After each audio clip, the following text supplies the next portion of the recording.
La obra del Espíritu Santo en la Iglesia. Estudio del libro de Hechos de los Apóstoles. Lección número 29. Aperturas de revelación a los misterios del reino de Dios. La paz y la gracia de nuestro Señor y Salvador Jesús sea con cada uno de ustedes esta noche. Doy gracias al Dios eterno por un tiempo más, un espacio más que Él nos permite para exponernos ante su palabra y por medio de esta exposición que nuestras vidas sean transformadas conforme a la obra del Espíritu Santo. Soy el pastor Pedro Montoya.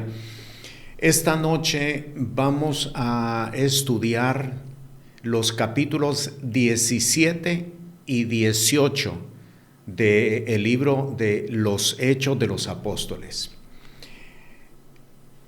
El capítulo 17 y el capítulo 18 pertenecen al segundo viaje apostólico del apóstol Pablo. El segundo viaje comenzó al final prácticamente del capítulo 15, así de que capítulo 16, 17, 18 son el contenido del segundo viaje apostólico de Pablo.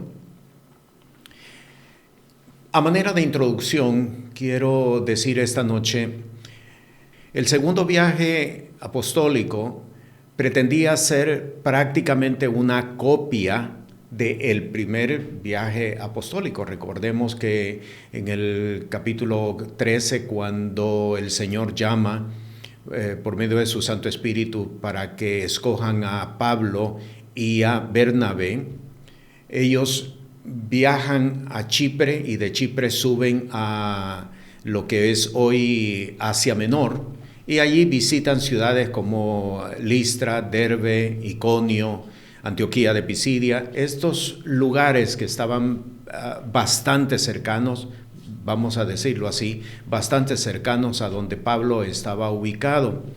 Así de que cuando llegamos al capítulo 15, la última parte del capítulo 15, y Pablo le comunica a Bernabé sobre la intención de visitar nuevamente a los hermanos, la idea que ellos tenían era visitar única y exclusivamente las ciudades que ellos habían visitado en su primer viaje apostólico. De hecho, cuando usted revisa al final del capítulo 15, porque Pablo y Bernabé se separaron por causa de Juan Marcos, usted mira que Bernabé viaja a Chipre y con esto confirmamos el hecho de que no tenían originalmente, ni Pablo ni Bernabé tenían originalmente la idea de extenderse más allá de las ciudades que habían visitado en el primer viaje apostólico. Esto es bien importante.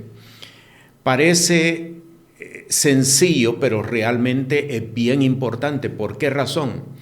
Porque la trayectoria fue trazada por el Espíritu Santo. Los lugares que Pablo visitó en este segundo viaje apostólico fueron escogidos por el Espíritu Santo.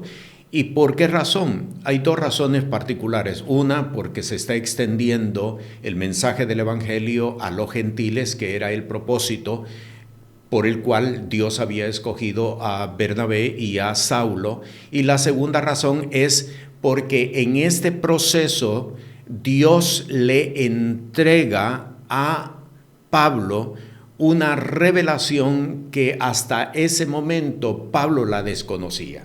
Y esta es la parte bien importante que es necesario que nosotros tengamos en cuenta. Repito, durante el proceso del viaje, Dios le entrega a Pablo una revelación que él no tenía hasta ese momento. La revelación va llegando en el desarrollo del viaje apostólico. ¿Qué es lo que vamos a estudiar esta noche? Esta noche vamos a estudiar las aperturas de Dios para que conozcamos los misterios de Dios, del reino de los cielos. Dios abre espacios. Y quiero que tenga atención a lo que voy a establecer. Dios abre espacios de revelación. Y estos espacios de revelación están subordinados a los procesos, a los eventos, a las situaciones por las cuales cada hombre y cada mujer de Dios pasamos. No son, estos espacios de revelación no son independientes, es decir, no son independientes de los procesos, de las situaciones, están íntimamente, estrechamente unidos a los procesos. Por eso, el recorrido que Pablo hace en este segundo viaje apostólico es bien importante, porque Dios le está entregando una revelación que en las Sagradas Escrituras, en los escritos del apóstol Pablo, se presentan como misterios del reino de Dios. Y yo voy a usar esta misma expresión, misterio, porque así Pablo lo presenta y así está establecido en la palabra.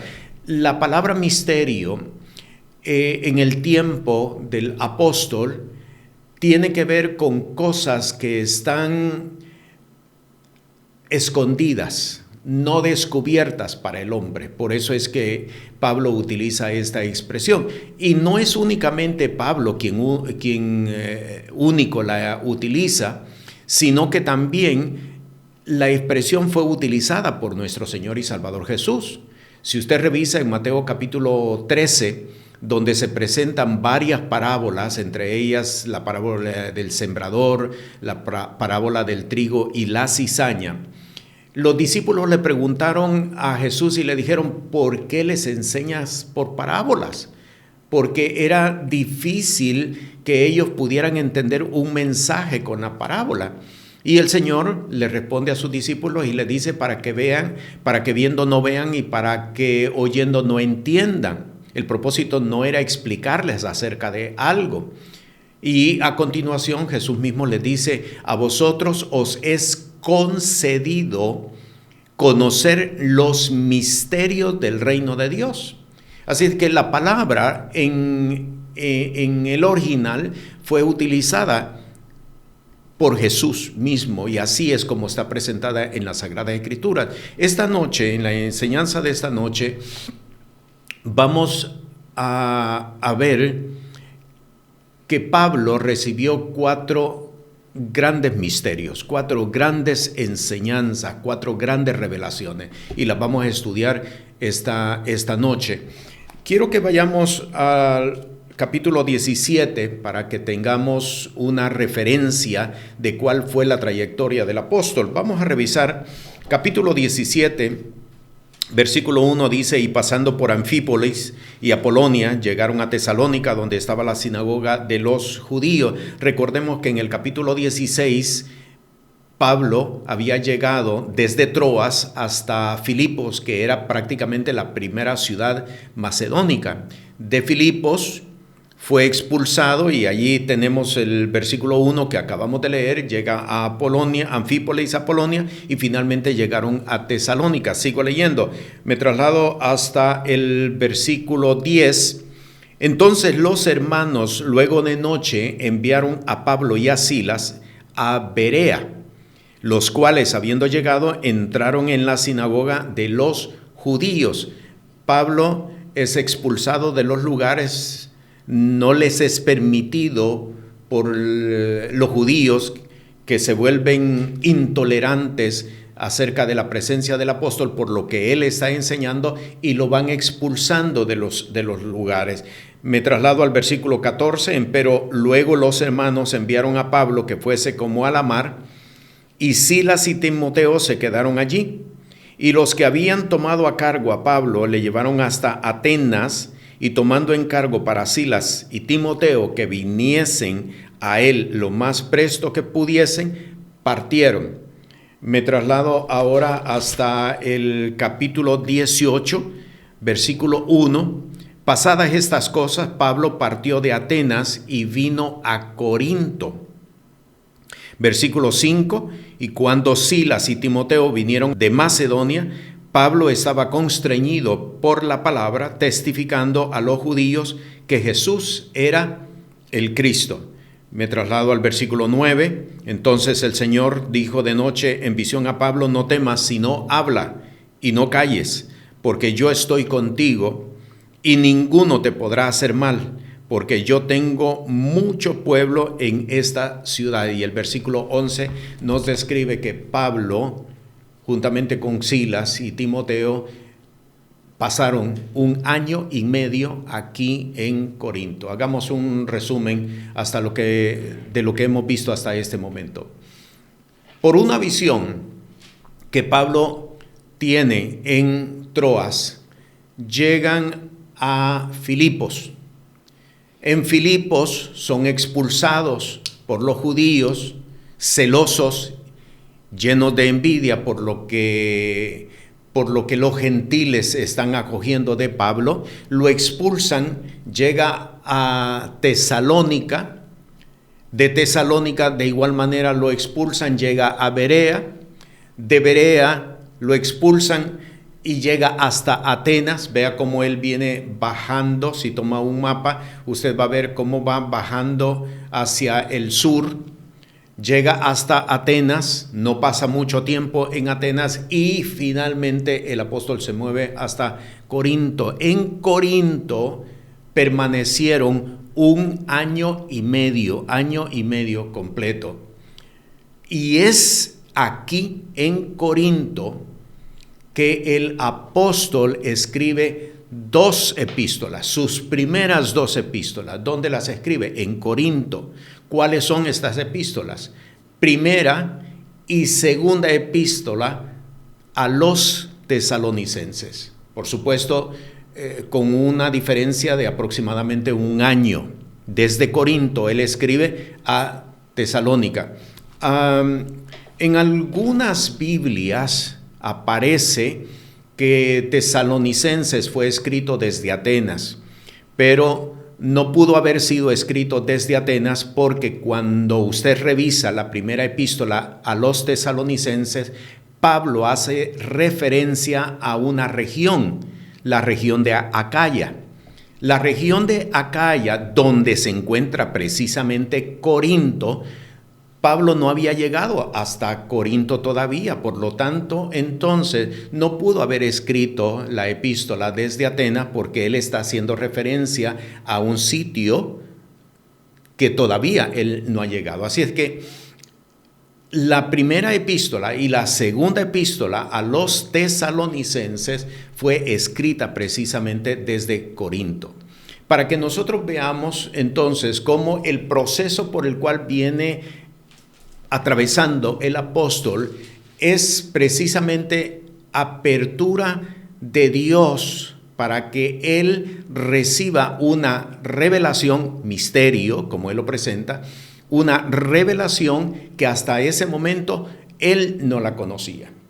Y lo beneficioso es que nosotros somos beneficiados precisamente porque podemos conocer esa revelación. Esta noche vamos a estudiar estas 4 revelaciones, estos 4 misterios que el apóstol recibió de parte de Dios. Nos vamos a trasladar hasta la primera epístola a los tesalonicenses, porque como hemos ya establecido, es de Corinto que él escribe a los tesalonicenses, y lo hace por intermedio de Timoteo y de Silas. Quienes llevan las cartas es precisamente Timoteo y Silas. Ellos van y ellos regresan ante el apóstol. Vamos al capítulo 1 de la primera epístola a los tesalonicenses y vamos a estudiar el primer misterio que el apóstol recibió de parte del Señor. Vamos a leer en el versículo 5. Por cuanto nuestro evangelio no fue a vosotros en palabra solamente, mas también en potencia y en Espíritu Santo y en gran plenitud, como sabéis cuáles fuimos entre vosotros, por amor de vosotros. Primer misterio que el apóstol recibe de parte de Dios para establecerlo entre los gentiles. El misterio de la potencia del evangelio. Voy a leer nuevamente. Por cuanto nuestro evangelio no fue a vosotros en palabras solamente, mas también en potencia y en Espíritu Santo y en gran plenitud, como sabéis cuáles fuimos entre vosotros por amor de vosotros. La potencia del evangelio. Usted esta expresión la ha leído en otros textos y yo voy a citar otros textos esta noche. ¿Dónde lo hemos leído? Romanos capítulo 1, versículo 16. No me avergüenzo del evangelio porque es potencia de Dios para salvación al judío primeramente y también al griego. Esto es algo que el apóstol recibe de parte de Dios. ¿Por qué? Porque hasta ese momento el evangelio, las buenas nuevas del reino de los cielos, no era otra cosa más que la enseñanza de lo que Jesús había hecho en Jerusalén y en Judea y en Samaria, en la tierra de Israel, durante los 3 años y medio que Jesús estuvo sobre la faz de la tierra, estableciendo su ministerio.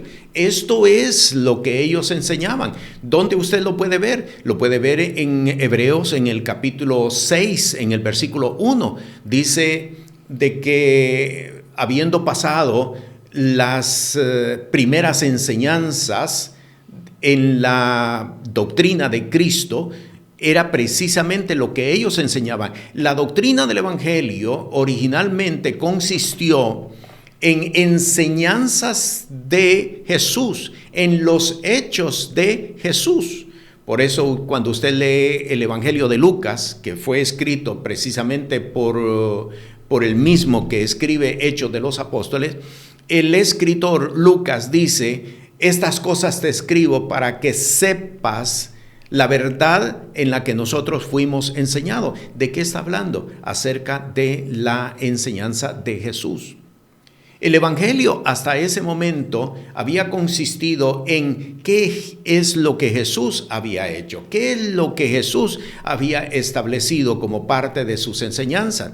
Pero a partir de este segundo viaje del apóstol Pablo, vamos a encontrar una presentación completamente diferente a la que se había establecido y a la que estaban acostumbrados todos los gentiles que acudían a las sinagogas. La potencia del evangelio, la palabra potencia es la palabra dínamos.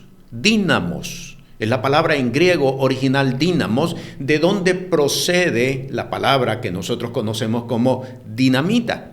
Cuando el apóstol está utilizando entonces la expresión dínamos, la potencia del evangelio, del reino de los cielos, está hablando de algo que implosiona, de algo que remueve, de algo que no puede dejar las cosas de la misma manera como las encuentra. Y esto es bien importante porque el apóstol ha recibido de parte de Dios y lo está estableciendo de que el evangelio no es comida ni bebida, que lo dice en otra de sus epístolas, que el evangelio no son cosas, no son ritos que uno puede hacer o en las cuales uno puede participar, que el evangelio es la potencia del Espíritu de Dios que transforma la vida de la persona, en principio transforma la vida de la persona y lo hace actuar de una forma completamente diferente a la que inclusive su propia personalidad es capaz de hacer.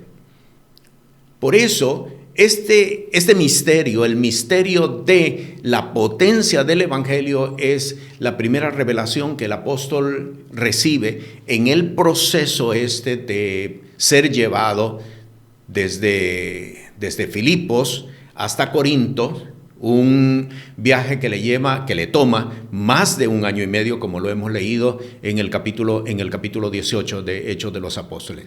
La potencia del evangelio. Hay otro texto que quiero que leamos y se encuentra en 1 de Corintios, porque ustedes se van a dar cuenta de que en todas las epístolas el apóstol va a estar presentando esta misma revelación. En todas sus epístolas va a estar presentando esta misma revelación. En el capítulo 1 de Primera de Corintios, mire lo que dice en el versículo 7, versículo 17, perdón. Dice, porque no me envió Cristo a bautizar, sino a predicar el evangelio, y oiga bien esto, no en sabiduría de palabras, porque no sea hecha vana la cruz de Cristo, no en sabiduría de palabras. Por eso cuando usted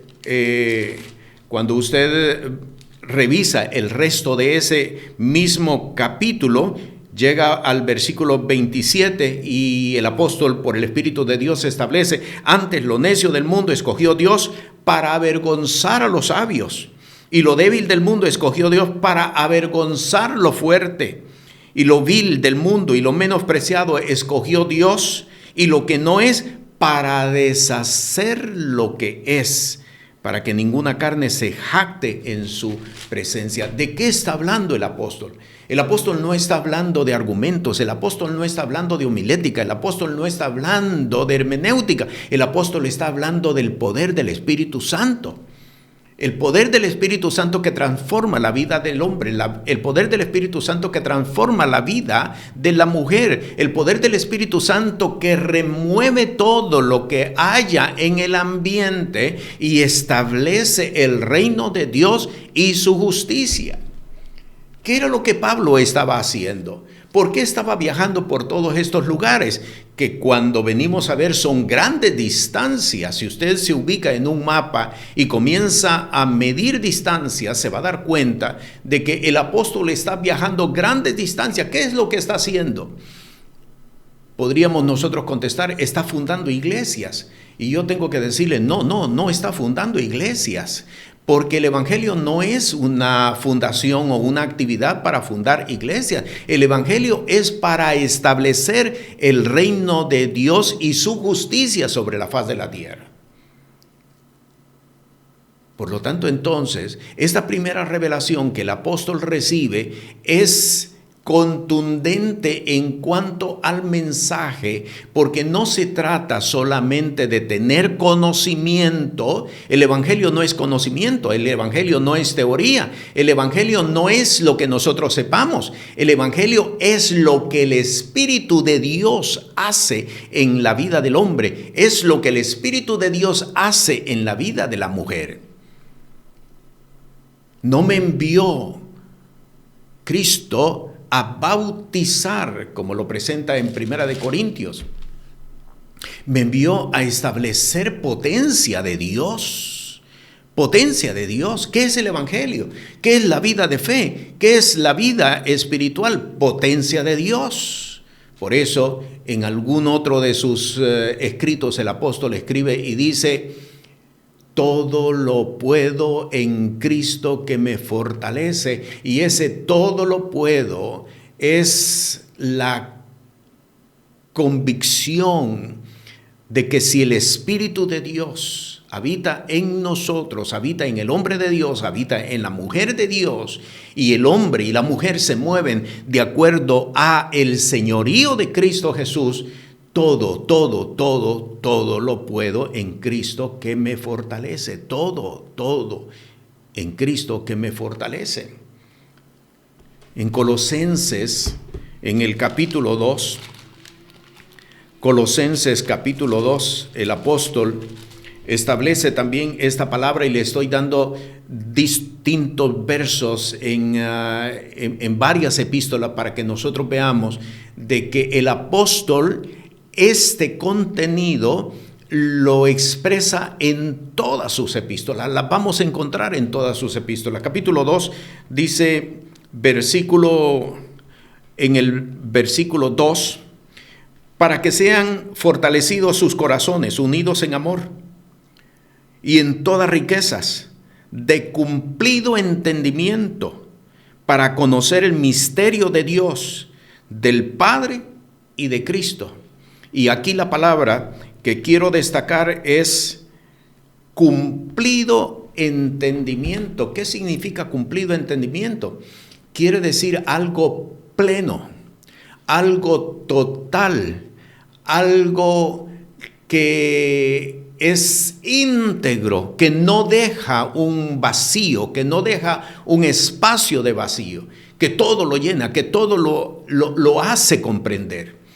Dice, y leo de nuevo el versículo 2, para que sean confortados, fortalecidos sus corazones, unidos en amor y en todas riquezas de el cumplido entendimiento para conocer el misterio de Dios y del Padre y de Cristo. ¿Qué es lo que el apóstol entonces está recibiendo de parte de Dios? El apóstol está recibiendo entendimiento, revelación, y él lo presenta, como lo acabamos de leer en este versículo, lo presenta como aperturas para el entendimiento de los misterios de Dios. ¿Cuál es este primer misterio? El misterio de la potencia de Dios. Y quiero citar nuevamente Romanos 1:16. No me avergüenzo del Evangelio, porque es potencia de Dios para salvación al judío primeramente y también al griego.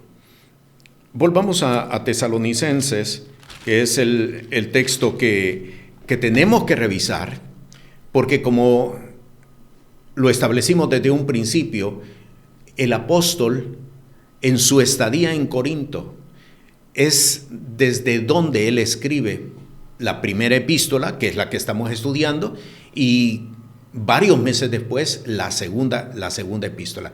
Vamos al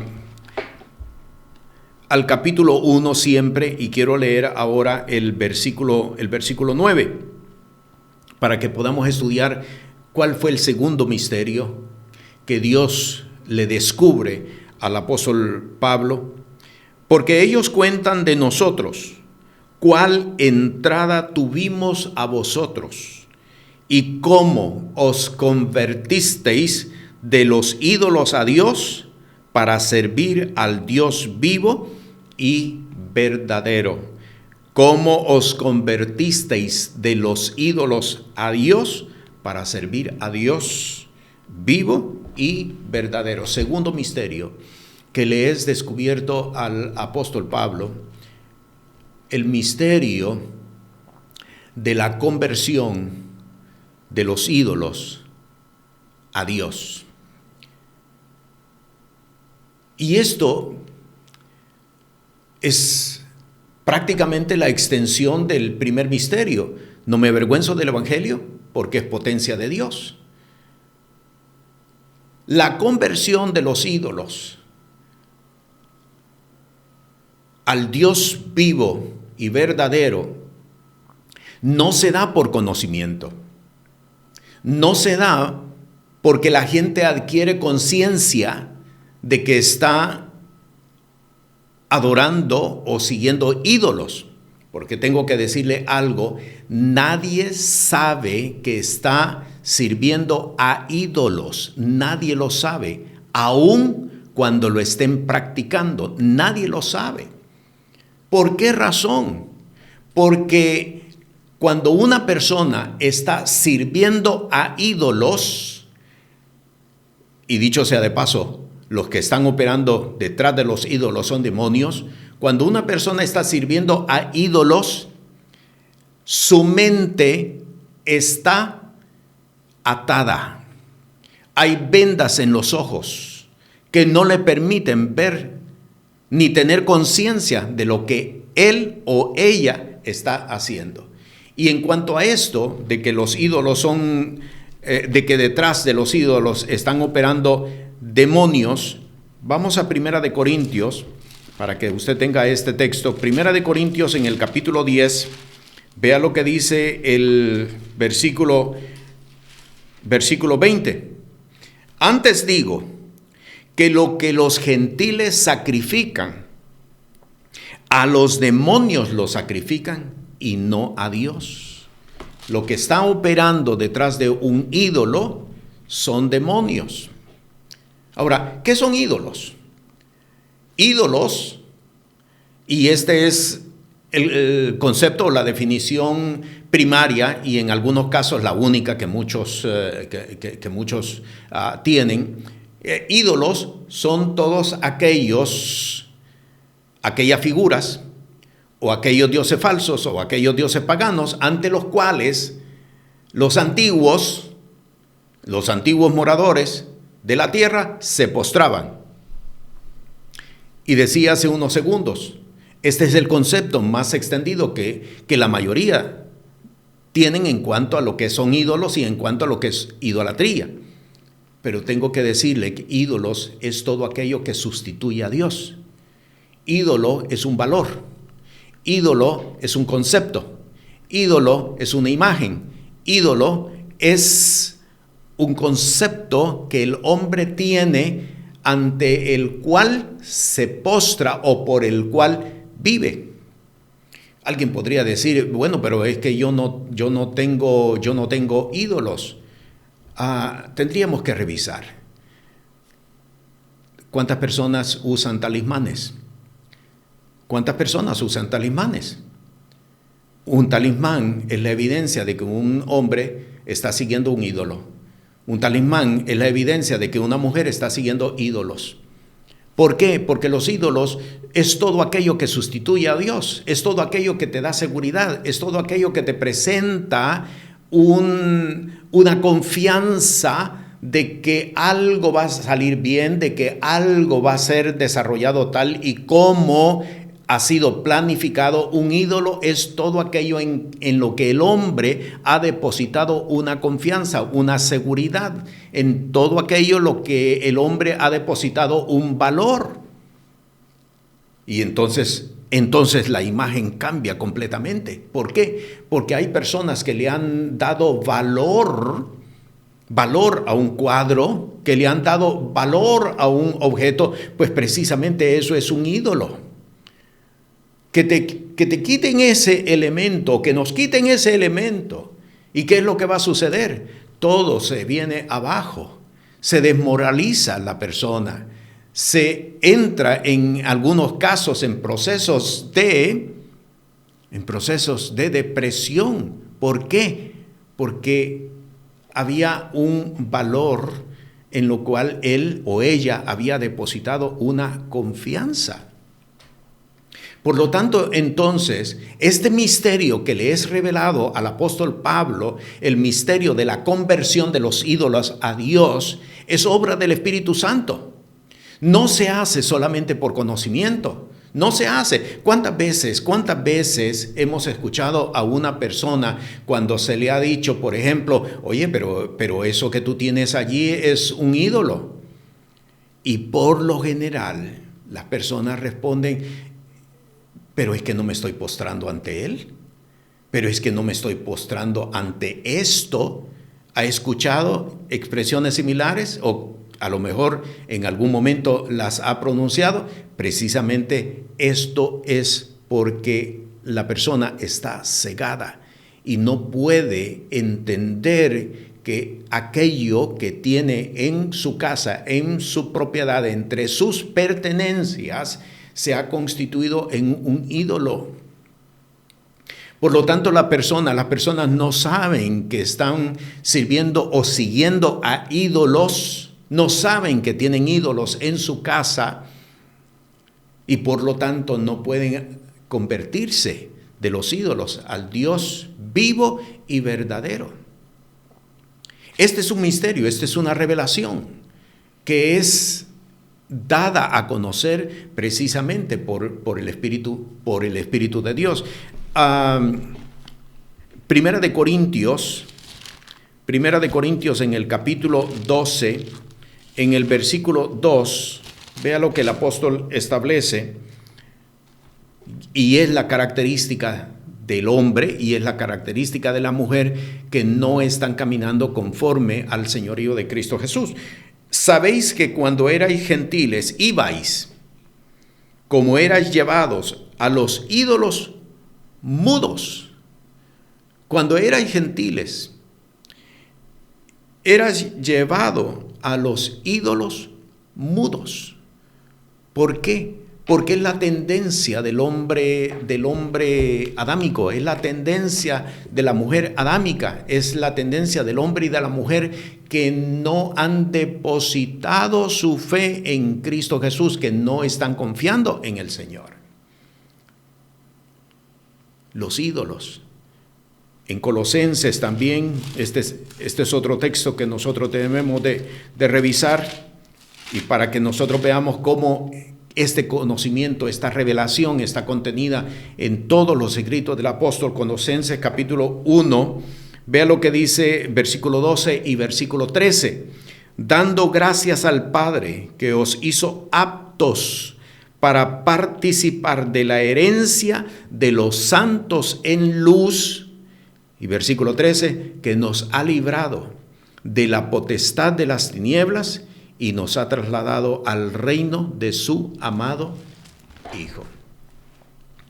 Nos ha trasladado del reino de las tinieblas al reino de su amado Hijo, Cristo Jesús.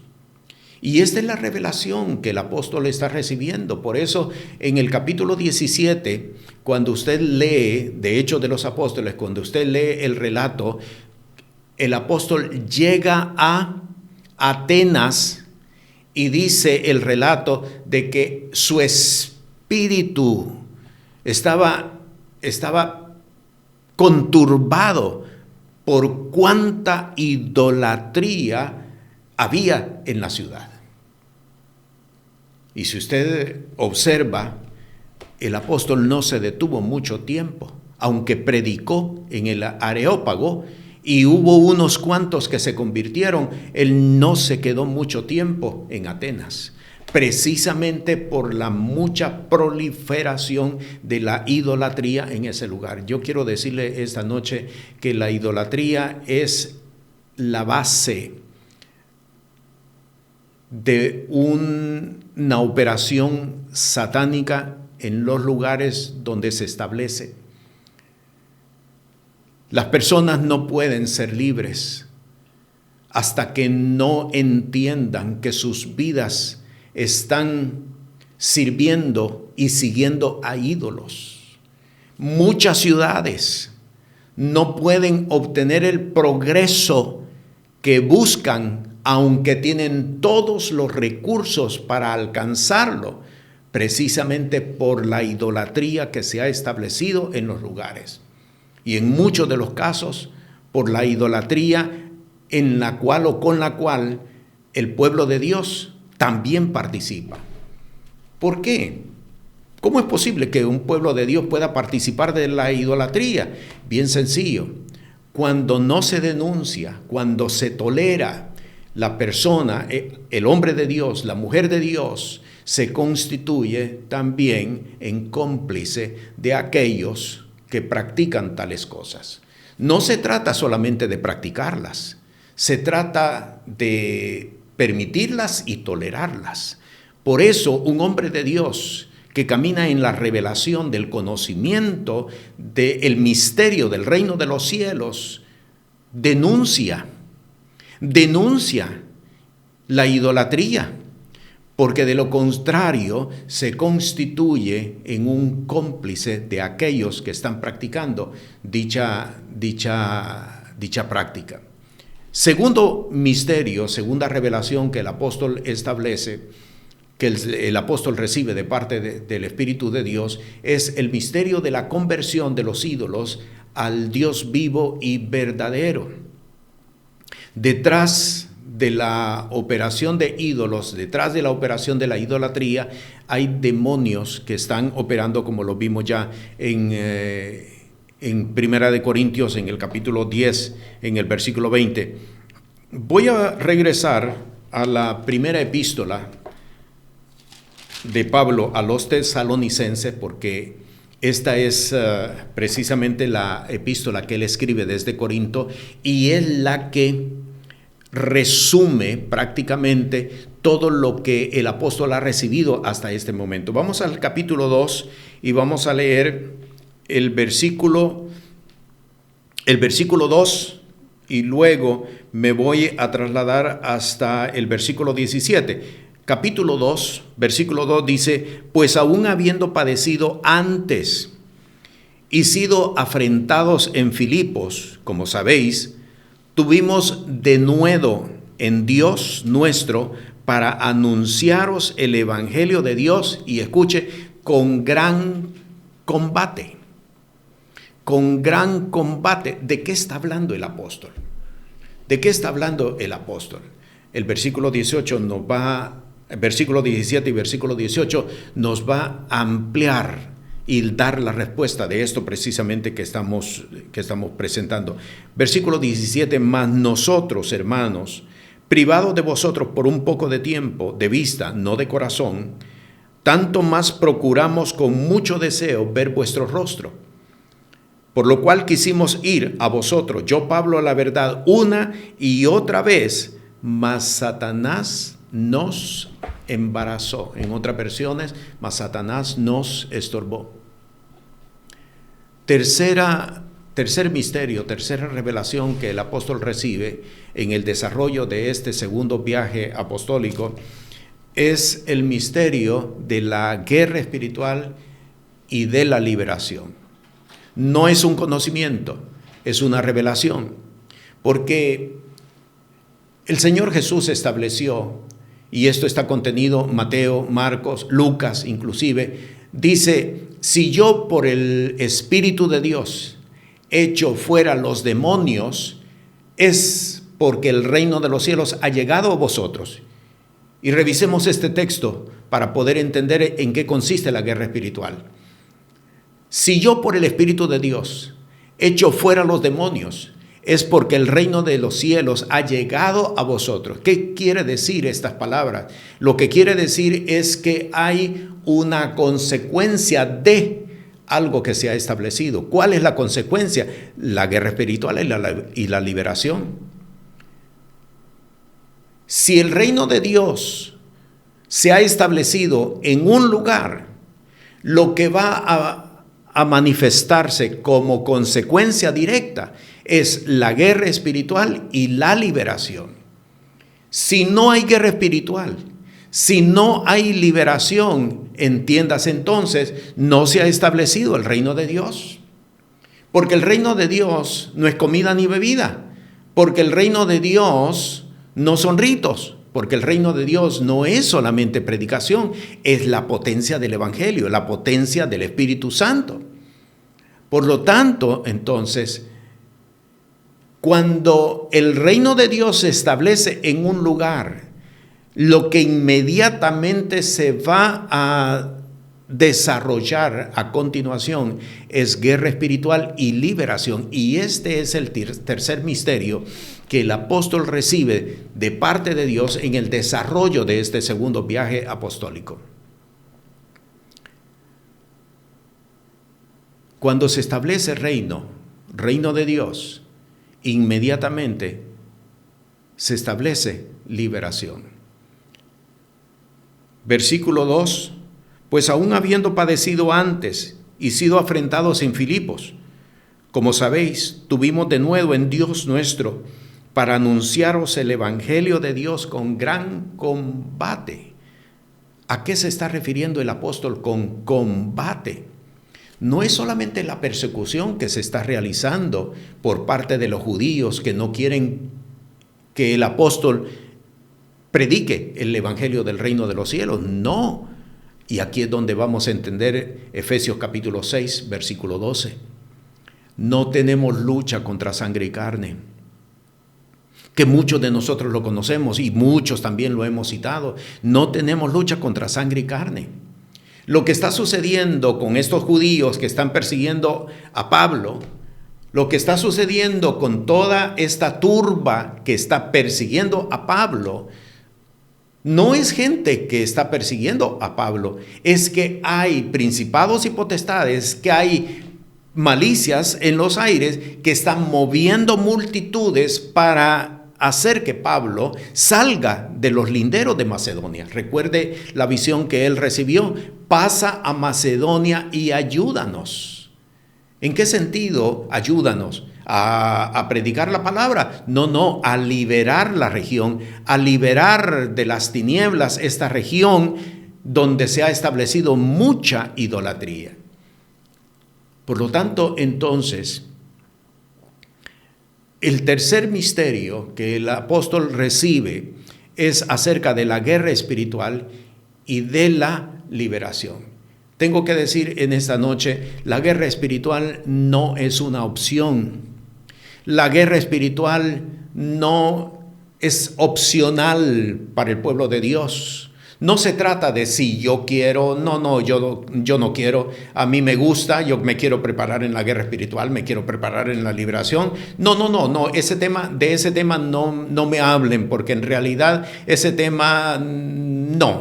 háblenme de otros temas.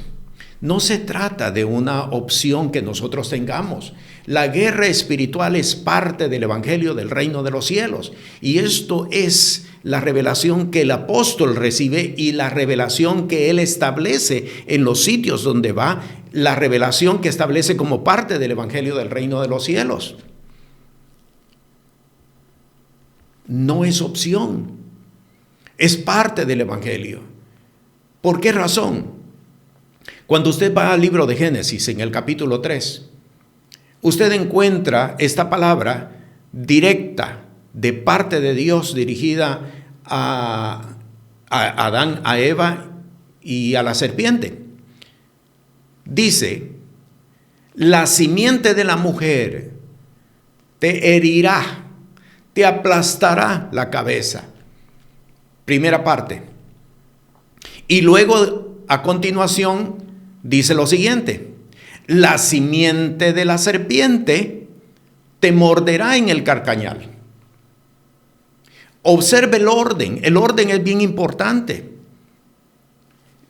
La instrucción está dirigida a la simiente de la mujer. Y cuando hablamos de la simiente de la mujer, no solamente es Cristo, sino que la generación de Cristo, la generación de hombres y mujeres que caminan conforme al señorío de Cristo Jesús. La simiente de la mujer somos todos los que hemos creído en Cristo Jesús y caminamos bajo el señorío de Cristo Jesús. Por lo tanto, hay una instrucción que nos es dada. Aplastarás la cabeza de la serpiente. Pero es que la guerra espiritual para mí es una opción. Si es una opción y no lo quieres hacer, entonces se va a cumplir la segunda parte. La simiente de la serpiente te morderá en el carcañal. Se da cuenta por qué muchos hombres de Dios, se da cuenta por qué muchas mujeres de Dios están caminando con deficiencias, están caminando con muchos impedimentos, están caminando con muchas situaciones que les es contraria y que no pueden caminar. Usted lo acaba de ver en el versículo 18, Primera Tesalonicenses capítulo 2, versículo 18. Por lo cual quisimos ir a vosotros, yo Pablo, una y otra vez, pero Satanás me embarazó. Descubre en el desarrollo, que no se trata únicamente de predicar, de establecer, de proclamar el mensaje del evangelio hablado. Se trata de que hay una guerra espiritual que tengo que saber establecer sobre la faz de la tierra, en los lugares, en las regiones donde Dios me envía o donde Dios me ha ubicado. ¿Por qué? Porque si yo no le aplasto la cabeza a la serpiente entonces me morderá en el carcañal. El misterio de la guerra espiritual y de la liberación consiste en entender que no tenemos lucha contra sangre y carne, que nuestra lucha es contra potestades de las tinieblas, que nuestra lucha es contra principados, y que no es solamente cuando hay una persona que está endemoniada que vamos a entrar en guerra espiritual. No, y esa es la idea que muchos tenemos, una idea parcial. Cuando traigan un endemoniado, entonces yo voy a entrar en guerra espiritual. No, estamos en guerra espiritual todo el tiempo. Todo el tiempo, no hay descanso, todo el tiempo. Por la mañana, por la tarde, por la noche, 24 horas al día, estamos en guerra espiritual. El problema que hemos tenido es que lo hemos considerado como algo opcional. Si puedo, si tengo tiempo y si el tema me gusta, pues entonces me dedico a guerra espiritual. La palabra nos está mostrando que si nosotros no entramos en guerra espiritual, el enemigo va a hacer precisamente lo que está contenido en el libro de Génesis capítulo 3. Te herirá en el calcañar. Saldrán a la luz áreas débiles, saldrán a la luz áreas que el enemigo va a atacar, el calcañar, y te va a herir y posiblemente inclusive te va a sacar de carrera completamente. Cuando usted va al libro de Salmos, en el Salmo 91, usted encuentra esta palabra en el versículo 13. Pisarás serpientes y escorpiones. Y luego dice, hollarás cachorro de león y al dragón. Y póngale mucha atención a ese versículo 13. Hollarás cabezas de dragón. Ahora, muévase hasta el Evangelio de Mateo en el capítulo 5 y busque de igual manera el mismo versículo 13. ¿Qué es lo que dice el versículo 13? El versículo 13 dice, vosotros sois la sal de la tierra. El pueblo de Dios, hombres y mujeres de fe. Pero si la sal pierde su sabor, no sirve más para nada, sino para ser tirada afuera y hollada por los hombres. Conjuguemos ambos textos, Salmo 91:13 y Mateo 5:13. ¿Qué es lo que nos está diciendo? Que hay una instrucción que Dios nos ha dado por medio de su Santo Espíritu. Hay un misterio, hay una revelación que nos fue entregada, como le fue entregado al apóstol Pablo. Hay una revelación que fue descubierta. ¿En qué consiste? El misterio de la guerra espiritual y de la liberación.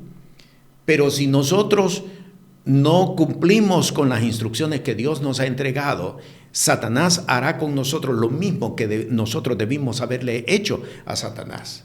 ¿Entiende ahora por qué muchas personas están atravesando situaciones que no necesariamente vinieron de parte de Dios, pero que por no haber hecho lo que Dios nos instruyó que hiciéramos, estamos pasando por tal o cual situación? La guerra espiritual no es opcional. La guerra espiritual es parte de la vida de fe, es parte del evangelio del reino de los cielos. El misterio de la potencia del evangelio. La potencia del evangelio. Cuando el apóstol escribe en su epístola a los Efesios, él dice, ruego para que sean abiertos vuestros ojos y el Señor os haga entender en qué consiste la supereminente grandeza del poder de Dios que operó en Cristo Jesús, levantándole de entre los muertos, y la que está también operando en cada uno de nosotros, la potencia del evangelio.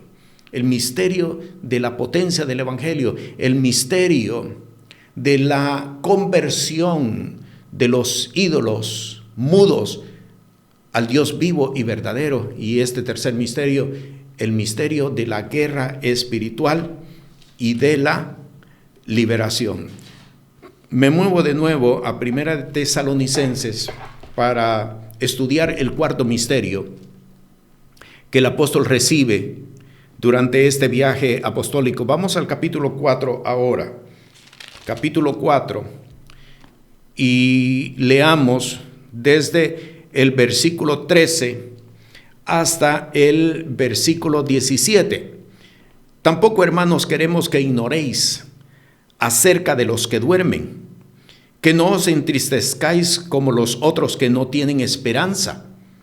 Porque si creemos que Jesús murió y resucitó, así también traerá Dios con él a los que durmieron en Jesús. Por lo cual os decimos esto en palabra del Señor, que nosotros que vivimos, que habremos quedado hasta la venida del Señor, no seremos delanteros de los que durmieron, porque el mismo Señor con aclamación, con voz de arcángel y con trompeta de Dios descenderá del cielo, y los muertos en Cristo resucitarán primero.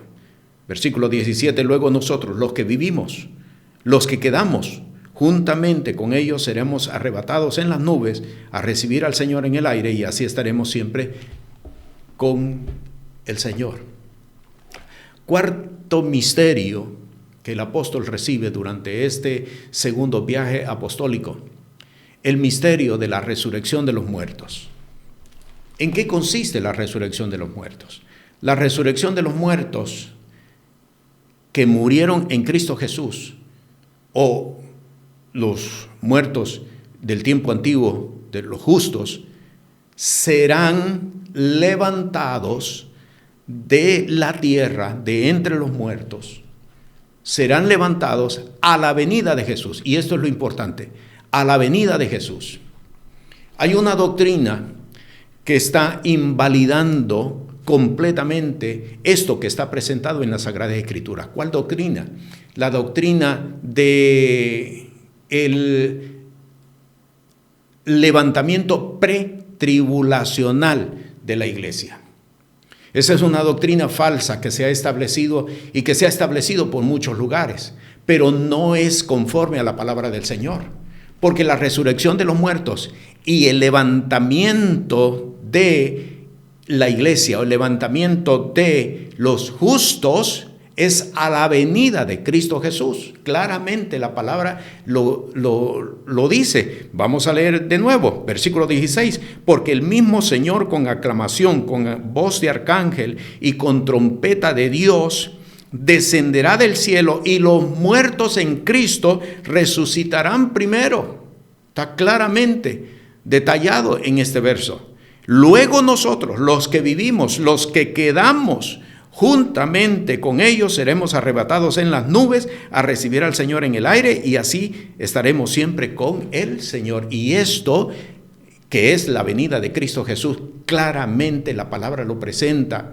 Mateo capítulo 24, claramente la palabra lo presenta como un acto visible, un acto evidente. Todo ojo le verá, dice Mateo capítulo 24. No es algo oculto, que la gente empieza a desaparecer.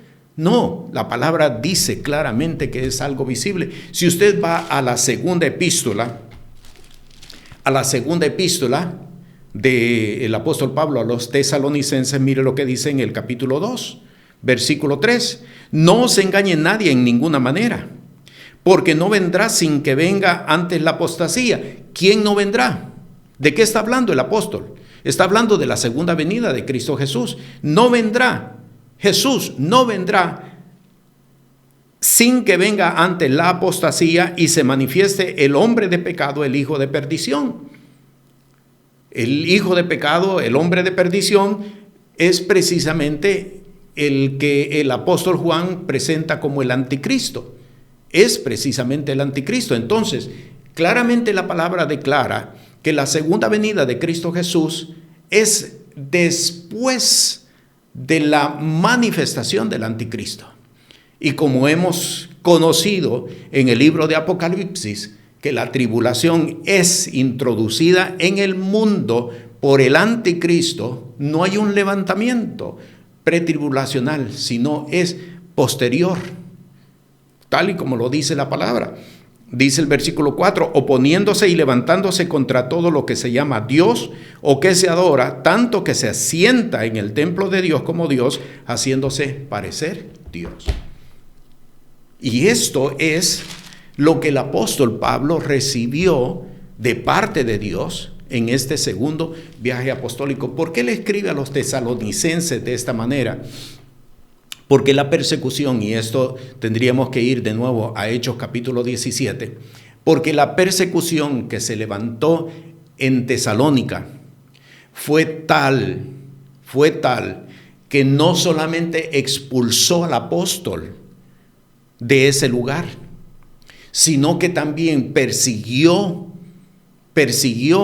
a los que habían creído en Tesalónica, y algunos de ellos murieron precisamente por la persecución que vino en contra de Tesalónica. Eso usted lo descubre en la primera epístola. En la primera epístola, en el capítulo 1, vea lo que dice en el versículo 6, vosotros fuisteis hechos imitadores de nosotros y del Señor, recibiendo la palabra con mucha tribulación, con gozo del Espíritu Santo, con mucha tribulación. Hubo una persecución de la cual no se nos habla directamente en Hechos de los Apóstoles, pero la estamos descubriendo en la primera epístola del apóstol Pablo a los tesalonicenses. Hubo una persecución y producto de esta persecución murieron varios de los que habían creído en aquella ciudad. Por eso el apóstol tomó un cuidado muy particular, muy especial por los creyentes de Tesalónica. Por eso cuando Pablo viene en Berea, decide que Silas y Timoteo se queden con el propósito de que vuelvan a Tesalónica y que cuiden a la congregación que se está levantando en ese lugar. Mientras Pablo baja hacia Atenas y finalmente hasta Corinto, y posteriormente Silas y Timoteo se unen al apóstol en Corinto. ¿Qué es lo que Dios nos está diciendo con todo esto? Dios nos está entregando a nosotros una revelación de igual manera como se la entregó Dios a Pablo.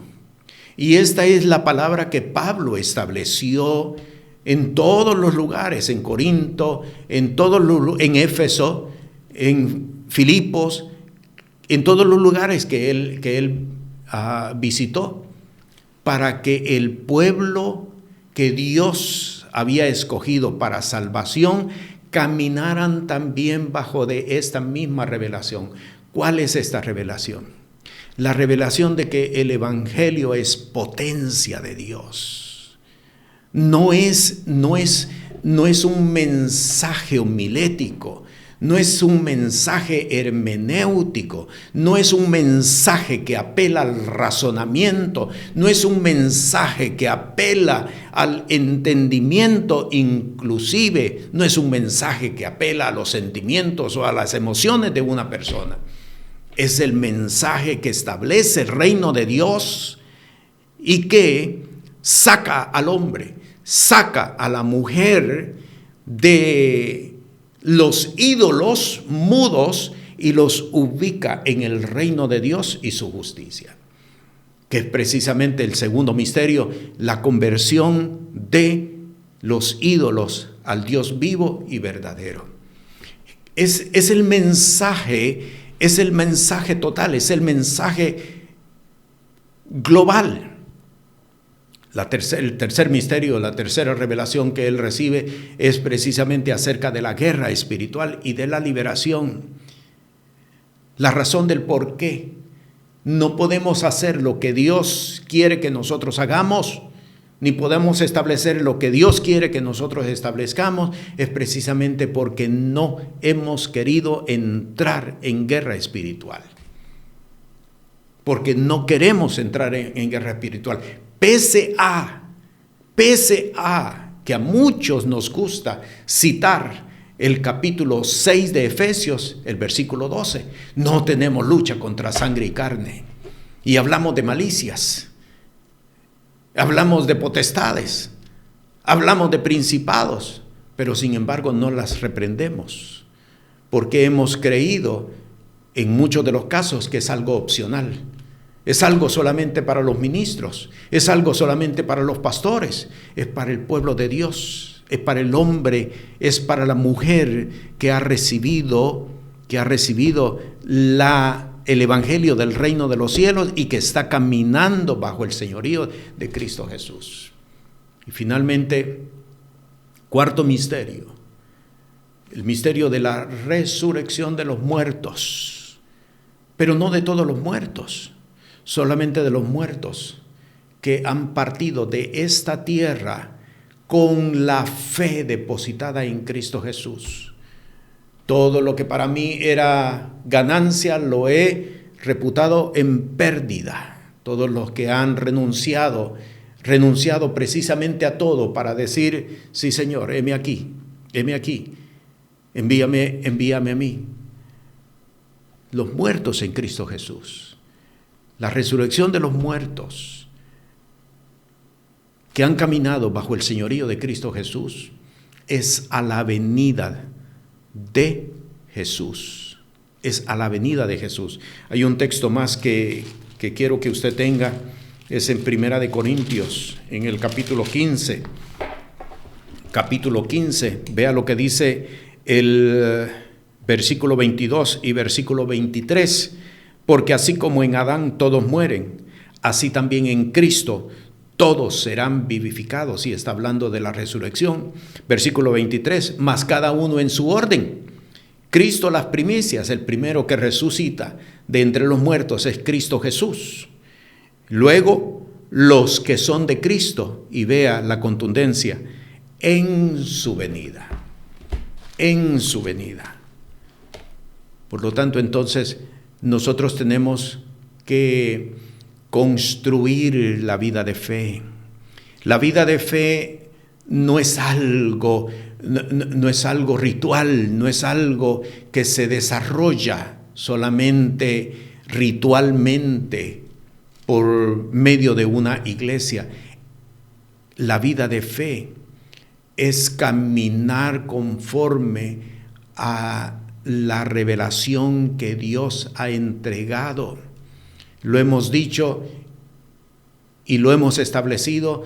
Hay hombres y hay mujeres que forman parte de una iglesia, pero no están caminando conforme a enseñanza. No están caminando conforme a revelación, no están caminando bajo el señorío de Cristo Jesús. Es caminar conforme a lo que el Señor ha establecido en su palabra, bajo el señorío de Cristo Jesús. Y entonces, y solamente entonces, es que nosotros podemos decir, Cristo en vosotros, esperanza de gloria. Tenemos entonces capítulo 17 y capítulo 18 del libro de los Hechos de los Apóstoles, segundo viaje apostólico. Cuando el apóstol salió de Corinto, pasó por Éfeso, subió a Cesarea y finalmente terminó en Jerusalén. Y aquí terminó el segundo viaje apostólico, que le llevó aproximadamente 2 años en desarrollarlo. Pero lo importante de todo esto es los misterios de Dios, los misterios del reino de Dios que el apóstol recibió durante todo este tiempo y que hoy están disponibles para cada uno de nosotros. Conocerlos es importante, vivirlos es la demanda del Espíritu de Dios, porque conocerlos pero sin vivirlos se van a constituir para cada uno de nosotros en juicio cuando nos presentemos delante de la presencia del Señor. Se va a convertir como se constituyó para el siervo que había recibido tan solamente un talento. Sabías que era hombre recio, sabías que conociste de, pero no viviste conforme a ello. Por eso la demanda del Espíritu de Dios esta noche es caminar. Lámpara es a mis pies tu palabra y lumbrera a mi camino. Padre, te doy gracias esta noche por tu Santo Espíritu, Señor, que redarguye de justicia, de juicio y de pecado, para que cada uno de nosotros hoy, oh Dios, podamos nacer a la revelación, que nazcamos, Señor, a la revelación, seamos hijos de la revelación, seamos, oh Dios, dirigidos por tu gracia y por tu misericordia, conforme al señorío de Cristo Jesús. En el nombre de Jesús oramos. Amén. La paz del Señor sea contigo. Este programa es presentado por el Ministerio Apostólico y Profético Cristo Rey. Puede comunicarse con nosotros por WhatsApp al 1407-653-9700.